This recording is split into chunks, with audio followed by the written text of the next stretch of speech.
ബഹുമാനപ്പെട്ട വൈദികരെ, പോരുക്കര കോളേജിലെ അധ്യാപകരെ, പോരുക്കര കോളേജിൽ നിന്നും പടിയിറങ്ങുന്ന വിദ്യാർത്ഥി സുഹൃത്തുക്കളെ, മാതാപിതാക്കളെ, സഹോദരീ സഹോദരന്മാരെ.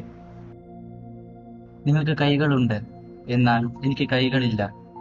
നിങ്ങൾക്ക് കാലുകളുണ്ട്, എന്നാൽ എനിക്ക് കാലുകളില്ല.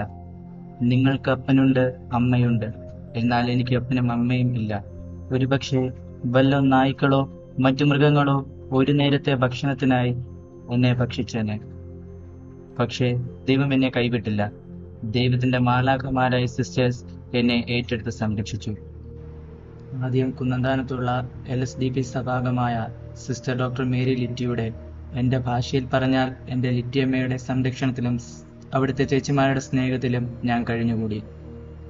ഇപ്പോൾ തള്ളകത്തുള്ള അമ്മ വീട്ടിൽ ബഹുമാനപ്പെട്ട സെബാസ്റ്റിനറ്റിന്റെ സംരക്ഷണത്തിൽ കഴിഞ്ഞുകൂടുന്നു.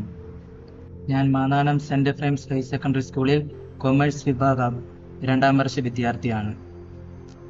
ഈ കലാലയത്തിൽ നിന്നും പടിയിറങ്ങുന്ന ചേച്ചിമാരോടും ചേട്ടന്മാരോടും എനിക്ക് പറയാനുള്ളത്, ജീവിതത്തിൽ നാം നേരിടേണ്ട 4 സത്യങ്ങളെക്കുറിച്ചാണ്.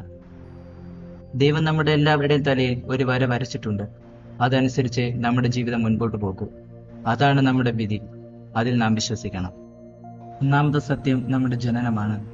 നമ്മൾ ഓരോരുത്തരും ഇന്ന വർഷം, ഇന്ന മാസം, ഇന്ന ദിവസം, ഇന്ന സമയത്ത്, ഇന്ന സ്ഥലത്ത്, ഇന്ന മാതാപിതാക്കളിൽ നിന്ന് ജനിക്കുന്നു അല്ലെങ്കിൽ ജനിച്ചു എന്നുള്ളത് ദൈവനിശ്ചയമാണ്.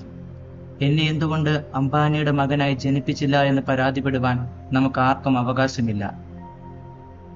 എന്നെ എന്തുകൊണ്ട് കൈയും കാലും ഇല്ലാത്തവനായി സൃഷ്ടിച്ചു എന്ന് പരാതിപ്പെടുവാൻ എനിക്ക് അവകാശമില്ല. കാരണം ഇതെന്റെ തലവരെയാണ്. ഇത് നാം സ്വീകരിക്കണം.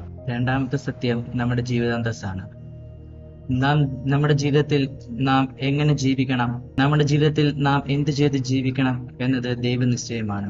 ഇവിടെ ഇരിക്കുന്ന എല്ലാവരും ഡോക്ടർമാരായ, അല്ലെങ്കിൽ ഇവിടെ ഇരിക്കുന്ന എല്ലാവരും കർഷകരായാൽ, അല്ലെങ്കിൽ ഇവിടെ ഇരിക്കുന്ന എല്ലാവരും അച്ഛന്മാരായാൽ, ഡോക്ടർമാരുടെ പണി ആര് ചെയ്യും? കർഷകരുടെ പണി ആര് ചെയ്യും? സമൂഹത്തിന്റെ ആവശ്യമനുസരിച്ച് ദൈവം ഓരോരുത്തർക്കും ഓരോ ജീവിതാന്തസ്സ് നൽകുന്നു.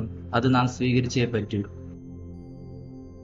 BCAക്കും BComനൊക്കെ പഠിച്ച് നിങ്ങൾ പഠിച്ചതുമായി യാതൊരു ബന്ധവുമില്ലാത്ത ജോലിയിലായിരിക്കും ചിലപ്പോൾ പ്രവേശിക്കുക. അത് ദൈവനിശ്ചയമാണ്.